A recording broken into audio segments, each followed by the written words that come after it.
중소기업 대표로 은퇴 3년 차인 박모 씨. 회사 생활을 할 때 일도 잘하고 애살이 있어서 열심히 키웠던 아끼는 후배가 있었다고 합니다. 그 후배가 모친상을 당했다는 연락을 받고 먼 거리였지만 아내와 함께 몇 시간을 운전해 갔는데 손님도 문상객도 거의 없다시피 하여 1시간을 넘게 둘이 앉아 있다가 왔다고 합니다. 서울에서 출발해서 가다 보니 낮 시간대에 도착해 다른 손님들이 거의 없었고 분명히 후배도 나와 인사를 나누고 조의금 또한 두둑히 넣었는데 무슨 이유에서인지 장례식장을 다녀온 후로 별다른 인사나 연락 한 통 없어서 굉장히 실망했다고 토로한 적이 있습니다. 함께 회사 생활을 할 때는 간이며 쓸개며 다 빼줄 것처럼 귀찮을 정도로 옆에 찰싹 붙어서 이것저것 물어보고 살갑게 굴더니 이제는 은퇴하고 더 이상 만날 일도 없고 나에게 잘 보일 일도 없어서 그런가 싶어서 굉장히 섭섭하고 속상했다고 털어놓았는데요. 많은 50, 60대 분들이 현역 시절에는 그래도 나름 잘 나가고 인간관계도 좋았는데 은퇴 후 사람 간의 관계가 멀어지거나 계속 관계를 이어가기가 어렵다고 말합니다. 그래서 오늘은 은퇴 후 절대 만나지 말아야 할 사람들에 대해서 말씀드리겠습니다. 은퇴 후 만나면 안 되는 사람 첫 번째는 다녔던 회사 사람들입니다. 은퇴 이후에도 다니던 회사 사람들과 꾸준하게 연락도 하고 가끔 모임도 가지는 게 노년에 외롭지 않고 서로 좋은 거 아니냐고 말씀하시는 분들도 계실 텐데요. 사람들은 흔히 직장에서 맺은 인간관계가 은퇴 후에도 지속될 것으로 기대하곤 합니다. 회사에서 가깝게 지내면서 물심양면으로 도와주고 잘 해줬다면 그런 생각을 더더욱 하게 될 텐데요. 하지만 은퇴를 하게 되면 이해를 바탕으로 한 인간관계는 마치 쌓아놓은 모래성과 같아서 만남이 자연스럽게 줄어들 수밖에 없습니다. 여러분들도 은퇴 후 현재 연락하고 있거나 만남을 유지하는 전 직장 동료가 거의 없으실 겁니다. 휴대폰에 저장된 연락처만 훑어봐도 그렇습니다. 직장 동료나 일적으로 만난 사람들을 제외하면 딱히 연락할 사람이 남아있지 않는 것이 현실일 것입니다. 특히 우리나라의 경우 직장에서 보내는 시간이 하루 중 가장 많습니다. 이 말은 가족들보다 직장 동료들과 더 많은 시간을 보낸다는 의미인데요. 그렇다 보니 내가 퇴직을 했더라도 허전함과 외로움에 다녔던 회사 후배나 동기에게 자연스럽게 연락을 하게 됩니다. 요즘 회사는 잘 돌아가고 있나, 그 직원도 아직 회사에 있냐 등등 이제는 나와 전혀 상관없는 이야기를 하게 되지요. 계속해서 이런 내용으로 전화를 하게 되면 받는 사람 입장에서도 부담스러워져서 어느 순간 전화 받는 것을 꺼리게 될 수도 있습니다. 또 은퇴 이후 여기저기서 오는 경조사 연락 또한 큰 부담으로 다가오는데요. 은퇴 이후 수입은 3분의 1로 줄지만 경조사를 일일이 챙기다 보면 빤한 수입으로 가랑이가 찢어집니다. 현실적으로 노후 대비가 제대로 되어 있지 않은 시니어들이 대다수이기 때문에 이 문제는 노후 생활비 사용에 큰 타격으로 다가옵니다. 한 조사에 따르면 5, 60대 은퇴자 31명 중 16명이 경조사비를 가장 부담스러운 지출로 꼽았습니다. 이처럼 은퇴 후에도 경조사비에서 자유로운 사람은 별로 없습니다. 이들은 한 달에 적게는 10만 원, 많게는 100만 원의 경조사비를 지출한다고 하는데요. 그러다 보니 피부로 느끼는 체감 경조 부담이 현역 때와는 비교할 수 없을 만큼 커집니다. 또 유독 정이 많은 우리나라 사람들은 정 때문에 또 미래에 대한 투자로 여기면서 어쩔 수 없이 경조사에 참석하고 지출을 단행하지만 사실 돌려받는 금액은 평생 내가 뿌려놓은 돈의 절반도 안 된다고 합니다. 꼭 경제적인 부분만 문제가 되는 것은 아닌데요. 나는 그래도 먼 곳까지 시간 쓰고 마음까지 써서 다녀왔는데 준 만큼 돌려받지 못한다면 배신감마저 들게 됩니다. 특히 다녔던 회사 사람들 같은 경우 친인척과는 다르게 경조금 받을 땐 좋았지만 은퇴 후 경조사를 알렸을 땐 나 몰라라 하기 십상이라는 겁니다. 이제 볼 사이도 아닌데 굳이 해야 하나라며 그냥 안면몰수하는 사람들도 태반입니다. 한 가지 분명한 점은 노후의 경조사 지출 문제를 현역 때와 같이 접근하면 믿었던 사람에게 상처받고 내 호주머니가 거덜나는 건 시간 문제라는 사실입니다. 세상사 모든 일이 내 마음 같지가 않습니다. 나는 경조사에 꼬박꼬박 참석하고 부조도 체면 생각해서 부족하지 않게 넣었는데 모든 사람들이 내 마음 같지는 않은 법이지요. 노년의 경조사비 지출을 이제부터라도 현명하게 대처하셔야 됩니다. 내가 꼭 챙기고 싶은 경조사가 있다면 굳이 먼 곳까지 참석하기보다는 부조금만 보내는 것도 한 가지 방법입니다. 끊임없는 경조사비 지출에 고민 그만하시고 당장 은퇴를 하고 나면 앞으로의 내 노후를 홀로서기 할 준비를 하셔야 합니다. 굳이 다녔던 회사 사람들과 만나서 나와는 상관없는 비생산적인 이야기만 오고 갈 것이며 내가 알지 못하는 회사 이야기라도 나오면 어느 순간 그 자리가 어렵고 부담스러워질 수 있습니다. 일본의 한 은퇴 전문가는 늦어도 60세 이후부터는 인간관계를 은퇴형으로 바꾸라고 조언합니다. 늦어도 50대, 60대부터는 새로운 인간관계를 만들기 시작해야 합니다. 아시다시피 인간관계라고 하는 것이 하루아침에 갑자기 만들어지는 것은 아닙니다. 내 곁에 좋은 사람을 두고 좋은 영향을 받고자 한다면 그 사람에게도 꾸준하게 관심과 사랑을 베풀어야 합니다. 나이 들수록 어떤 사람을 곁에 두냐에 따라 내 노후의 질이 달라집니다. 이 말은 누구라도 부정하지 못할 텐데요. 끼리끼리라는 말 들어보셨을 겁니다. 지혜로운 사람을 곁에 두는 것은 무엇보다 길어진 노후의 시간을 어떻게 보내느냐 하는 문제와도 직결되어 있습니다. 그럼 대체 새로운 인간관계는 어디에서 만들어야 되냐라고 물어보시는 분들이 계실 텐데요. 그것은 바로 내가 사는 인근이 될 수 있을 것입니다. 한창 회사 생활을 할 때는 내 거주지 주변을 둘러볼 기회가 별로 없습니다. 은퇴 후 노후를 보낼 지역을 찾았다면 이제는 대부분을 그곳에서 머물게 되기 때문에 이 라이프타운에서 좋은 친구나 인연을 만드는 것이 무엇보다 중요합니다.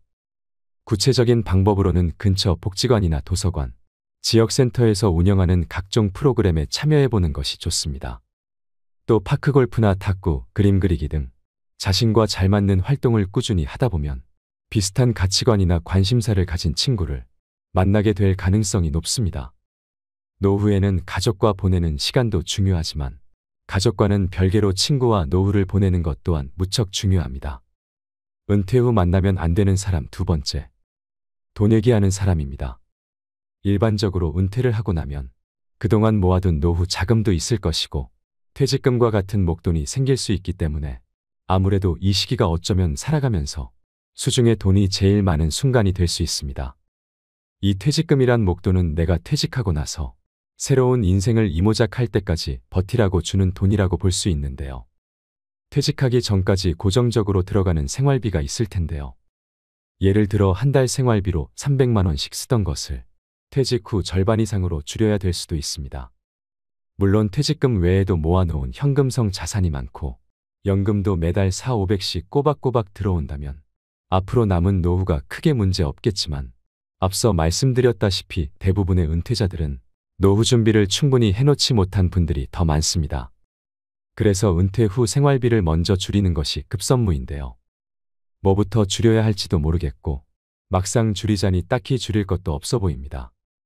그래서 퇴직한 시점에 맞추어 계약직 일자리나 시급제 아르바이트라도 찾아서 노후 생활비를 최대한 충당해 두시고 아껴서 생활비로 사용하셔야 됩니다. 노후가 길어지는 만큼 그래도 턱없이 부족한 노후 자금을 어떻게 마련해야 하나 고민이실 텐데요. 한편 은퇴자들에게 퇴직금이란 목돈이 생기면 어떻게 귀신같이 알고 많은 사기꾼들이 들러붙습니다. 이때 가장 중요한 것은 인생은 한방이지 하며 사기 수법인 줄도 모르고 사기꾼들의 화려한 언변에 속아 넘어가 자신의 노후 자금을 몰빵해버리는 분들이 있습니다. 은퇴 직후에 가장 중요한 것은 노후 자금은 크게 불려보겠다는 생각보다 지금까지 모아놓은 자금을 안전하게 지키는 일입니다. 은퇴 후에는 퇴직금을 포함한 노후 자금을 비상용 자금으로 잘 보관해 두시고 소일거리라도 찾으셔서 용돈이라도 버시는 게 정신건강과 신체 건강에도 많은 도움이 됩니다. 근데 또 내 퇴직금을 통장에 넣어두면 어떻게 알고 주변 지인들에게서 돈 좀 빌려달라거나 좋은 투자처가 있다는 식으로 연락이 올 수 있습니다. 평소에는 잘 연락도 하지 않던 친구나 지인들이 어디에서 내가 퇴직했다 이야기를 들었는지 연락을 해옵니다. 은퇴 후 만날 친구나 전 직장 동료도 줄어들어 가뜩이나 공허하고 외롭던 찰나에 전에 알고 지내던 지인이나 가까운 친구에게서 연락이 오면 반가운 마음에 전화를 받아보면 갑자기 밥을 먹자고 합니다. 이렇게 오랜만에 친구 얼굴이나 한번 보고 밥이나 먹자고 나간 자리에서 서서히 본색을 드러냅니다. 곧 자신의 어려운 사정 이야기를 꺼냅니다. 자신이 여기에 투자해서 얼마를 벌었다. 좋은 투자처가 있는데 노후 자금을 많이 불릴 수 있다거나 하는 식의 얘기를 늘어놓습니다. 이처럼 사귀는 사람의 간절함이 불안함을 이용하는 심리전입니다. 내가 지금은 퇴직한 지 얼마 지나지 않아 당장은 꽤 큰 돈의 목돈이 있지만 언제까지 이 돈으로 노후를 보낼 수도 없고 아껴가며 산다 해도 언제 바닥을 드러낼지 모르기 때문에 이 돈을 그냥 묵혀두기보다 빨리 좋은 투자로 성공해 노후 자금을 한 푼이라도 더 벌어야겠다는 조급한 심리를 이용하는 것이죠. 사기꾼들은 처음부터 계획적으로 접근하고 친절하게 대하면서 사람이 긴장을 풀게 만듭니다. 이렇게 작정하고 속이기 때문에 여기에 속지 않을 사람이 얼마나 될까요? 바보나 저런 사기나 당하지라고 장담하는 분들이 많겠지만 세상 모든 일에 확신하거나 장담은 금물입니다.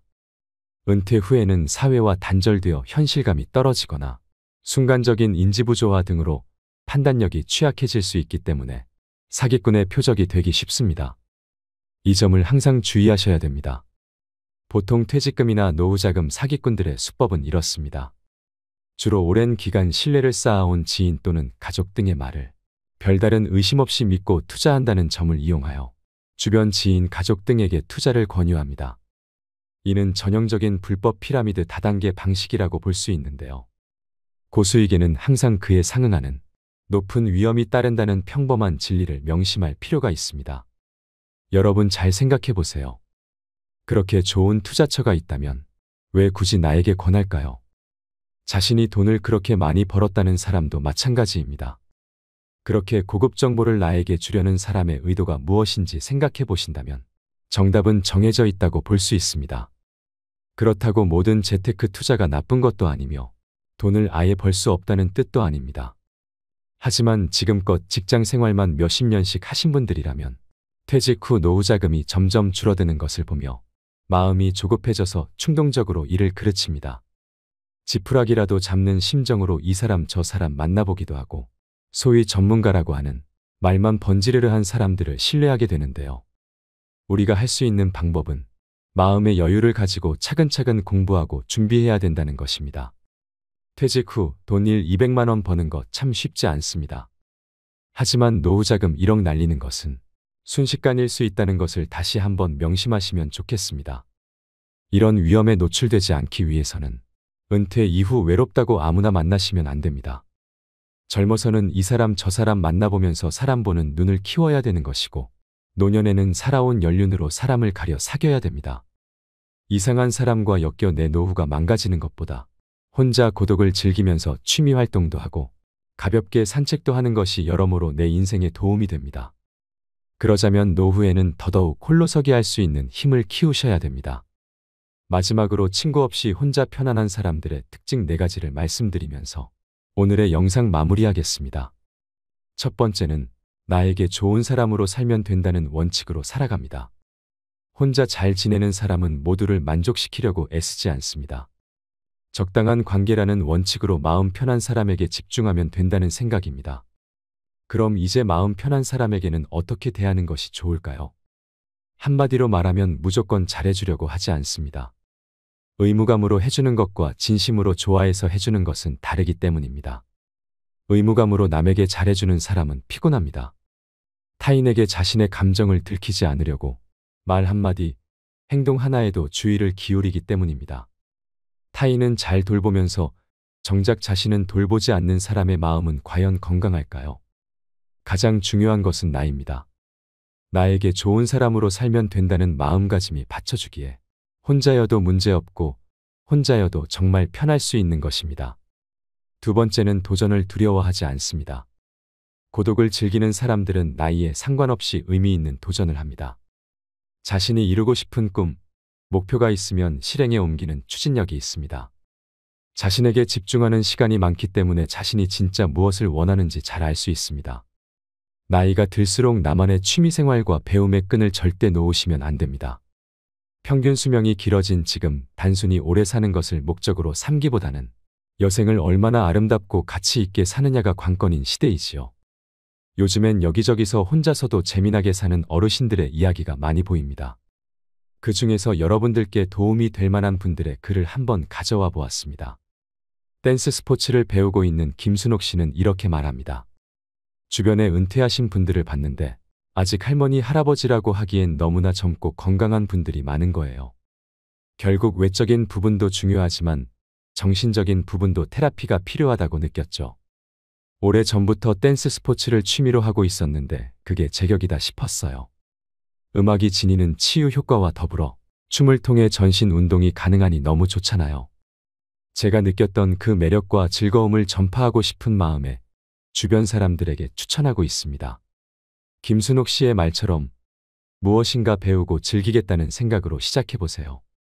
굳이 학원이나 문화센터가 아니더라도 책을 보며 배워도 좋고 유튜브로 공부해도 좋습니다.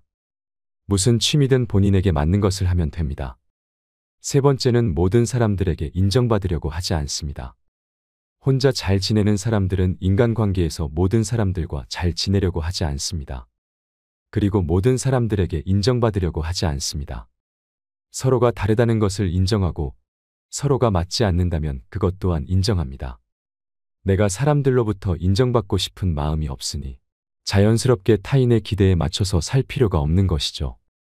사람들은 사람들이 자신을 사랑해 주길 바라고 인정해 주길 바랍니다. 내 편이 되어 주길 바라는데 혼자 잘 지내는 사람들은 사랑과 인정을 타인에게 바라지 않지요.